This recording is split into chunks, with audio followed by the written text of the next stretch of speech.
अस्सलामु अलैकुम व रहमतुल्लाहि व बरकातुहू। माझ्या प्रिय बंधूंनो, आज शुक्रवार रोजी अरबी भाषेत दिलेल्या प्रवचनाचे मराठी भाषेत सारांश आपल्या सेवेत सादर आहे। माझ्या प्रिय श्रद्धावंत बांधवांनो, सर्व मानवांचे अंतिम प्रेषित मुहम्मद पैगंबर सल्लल्लाहु अलैहि वसल्लम यांच्या बाबतीत आम्ही आणि सर्व मानव जे श्रद्धावंत आहे, श्रद्धा ठाम आहे, ज्यात काही शंका नाही की सर्व मानवांचे अंतिम संदेष्टा मोहम्मद साहेब सल्लल्लाहु अलैहि वसल्लम हे अब्दुल्लाहचे सुपुत्र आहेत आणि सर्व सदाचारी लोकांचे तसेच सर्व प्रेषितांचे मार्गदर्शक आहे। त्याचप्रमाणे सर्वांचे सरदार आहेत आणि सर्व प्रेषितांपेक्षा अधिक सन्मानित आहे। अंतिम संदेष्टा आहे, नैतिकतेच्या उंच शिखरावर विराजमान आहे आणि ज्यांना मकामे महमूद म्हणजे सर्वोच्च रुतबा देण्याचे वचन दिले गेले आहे। न्यायाच्या दिवशी ती अशी महान व्यक्ती असेल ज्यांना सर्वप्रथम स्वर्गात प्रवेश दिला जाईल आणि सर्वांसाठी अल्लाहच्या समक्ष शिफारिश करतील। प्रेषित मोहम्मद पैगंबर सल्लल्लाहु अलैहि वसल्लमचे मार्गदर्शन आणि त्यांच्या आज्ञांचे पालन व त्यांच्यावर अफाट प्रेम फक्त त्यांच्या हयातीतच नव्हे तर त्यांच्या हयातीनंतरसुद्धा कायम आहे आणि यावर श्रद्धा ठेवणे प्रत्येक श्रद्धावंतांचे दायित्व व कर्तव्य आहे, ज्याशिवाय कोणत्याही श्रद्धावंतांची श्रद्धा पूर्ण होऊच शकत नाही। आणि प्रेषित मुहम्मद पैगंबर सल्लल्लाहु अलैहि वसल्लम यांच्यावर अफाट प्रेम, स्नेह, त्यांचा सन्मान प्रत्येक श्रद्धावंतांचे दायित्व आणि मोठे कर्तव्य आहे। त्यासाठी आपले जीवन व मालमत्ता सर्व काही त्यागणे अल्लाहच्या आदेशाचे पालन करणे होय। प्रेषित मोहम्मद साहेबांशी द्वेष ठेवणे किंवा त्यांच्यावर टीका करणे किंवा त्यांच्या दाखवलेल्या सत्य मार्गांची चेष्टा करणे हे निंदनीय अपराध आहे आणि अशी कृत्य आहे ज्यामुळे मनुष्य सत्य धर्मापासून दूर होतो आणि या लोकी व परलोकात अयशस्वी ठरतो आणि या दुनियेतसुद्धा कडक शिक्षेस पात्र आहे। पवित्र कुराण सूरे अहझाबमध्ये अल्लाह म्हणतो, ज्याचा अर्थ असा आहे की जे लोक अल्लाह व त्यांच्या पैगंबराला त्रास देतात त्यांच्यावर या जगात व यानंतरच्या जगात अल्लाहचा शाप आहे आणि त्यांच्यासाठी अपमानास्पद शिक्षा तयार ठेवलेली आहे। बुखारी आणि मुस्लिम या दोन पवित्र हदीसच्या ग्रंथात सर्व मानवांचे अंतिम प्रेषित मोहम्मद पैगंबर सल्लल्लाहु अलैहि वसल्लम म्हणतात, तुमच्यातील कोणताही व्यक्ती तोपर्यंत मोमीन म्हणजे खरा श्रद्धावंत होऊच शकत नाही जोपर्यंत मी त्याच्या हृदयात ध्यानी मनी त्याच्या माता पिता, संतान आणि प्रत्येक वस्तूपेक्षा जास्त प्रिय होत नाही। सर्व सृष्टींचे अंतिम प्रेषित त्यांच्यावर प्रेम लोकांच्या अंतःकरणात गोठलेले आहे। सदाचारी लोक प्रेषित मोहम्मद यांच्या सद्गुणामुळे त्यांच्या प्रेमात मंत्रमुग्ध झाले आहे। प्रेषित मोहम्मद पैगंबर सल्लल्लाहु अलैहि वसल्लम यांच्या बाबतीत त्यांचे अनुयायी व शत्रू साक्षी व ग्वाही देतात की प्रेषित साहेब न्याय प्रस्थापित करणारे, सदाचारी, कल्याणकारी होते। त्यांच्यावर श्रद्धा ठेवणाऱ्यांची संख्या दैनंदिन वाढत आहे।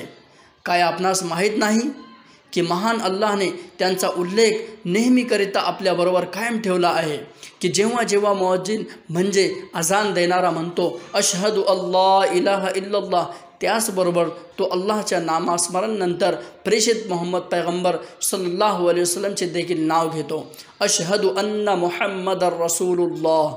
अल्लाह सर्व शक्तिमानाने प्रत्येक व्यक्तीवर अनिवार्य केले आहे की त्याने प्रेषित मोहम्मद साहेबांना समर्थन करावे आणि त्यांचा सन्मान व प्रतिष्ठेचा ध्यान राखावा। या कर्तव्याची जाण न ठेवणे म्हणजे आपल्या स्वतःला अयशस्वी ठरविणे होय। पवित्र कुराण जो अंतिम दिवसापर्यंत पठण केले जाणार आहे त्यामधील संदेश वचने यावर साक्ष आहे।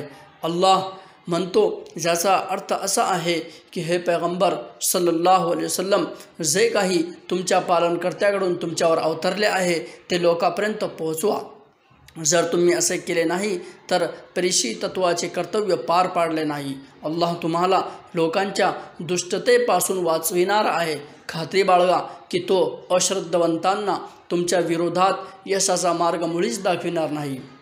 आणि दुसऱ्या ठिकाणी अल्लाह म्हणतो, ज्याचा अर्थ असा आहे की तुमच्यातर्फे आम्ही त्या चेष्टा करणाऱ्यांचा समाचार घेण्यास पुरेसे आहोत.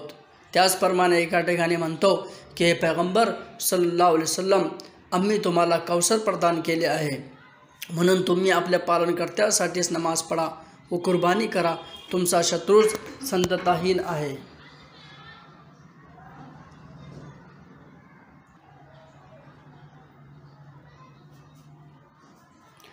हे त्यांच्या प्रेषित मोहम्मद साहेब आणि त्यांच्या मित्रासाठी अल्लाह सर्वशक्तिमानाचे आश्वासने आहेत जे सिद्ध झाले आहेत. आणि हे देखील सिद्ध झाले आहे की जे लोक प्रेषित मोहम्मद साहेबांबाबत अभद्र वक्तव्य करतात अशी माणसं त्यांचे कोणतेही प्रकारचे नुकसान करू शकणार नाहीत. आणि अल्लाह सर्वशक्तिमान ज्याला जे काही इच्छुक आहे त्यांना शिक्षा करण्यासाठी पुरेसे असेल. आणि अल्लाह शिवाय कोण सत्यवचन देणार असेल. इतिहास आणि त्यातील घटना यावर साक्षीदार आहेत, ज्यांना आपण नाकारू शकत नाही की ज्याने प्रेषित पैगंबर सल्लल्लाहु अलैहि वसल्लम यांच्याविषयी द्वेष ठेवला अथवा अभद्र भाषेचा वापर केला आणि त्यांची चेष्टा केली वा त्यांच्या दाखवलेल्या सन्मार्गाबाबत अपमानास्पद वक्तव्य केले. अल्लाहने अशा लोकांना कठोर शिक्षा दिली आहे आणि अशा लोकांच्या वंशजांचे नावसुद्धा बाकी राहिले नाही. हे अल्लाहच्या भक्तांनो, श्रद्धावंताजवळ आपल्या पालनकर्त्यापेक्षा व आपल्या सत्य धर्मापेक्षा तसेच आपल्या प्रेषित मोहम्मद साहेबांपेक्षा काहीही महान नाही. आणि अल्लाहच्या मेसेंजरवर संदेष्टेवर प्रेम करणे आणि त्यांच्या सन्मानांचे रक्षण करणे प्रत्येक श्रद्धावंताचे दायित्व आहे. प्रत्येक श्रद्धावंतांचे दायित्व आहे की त्याने प्रेषित मोहम्मद पैगंबर सल्लल्लाहु अलैहि वसल्लम यांच्या सन्मानासाठी प्रयत्न केले पाहिजे.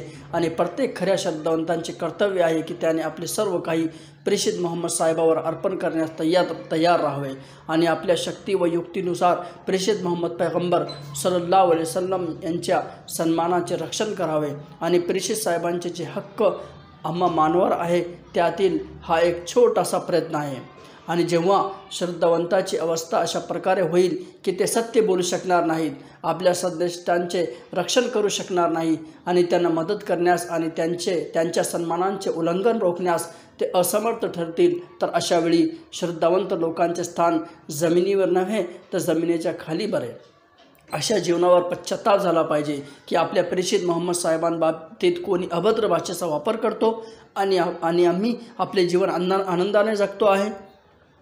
पवित्र कुराणमध्ये अल्लाह म्हणतो, जे लोक अल्लाह आणि त्याचे पैगंबर यांना त्रास देतात त्यांचा अल्लाहने जगात आणि परलोकात धिक्कार केला आहे आणि त्यांच्यासाठी नामुष्की आणणारी यातना उपलब्ध केली आहे.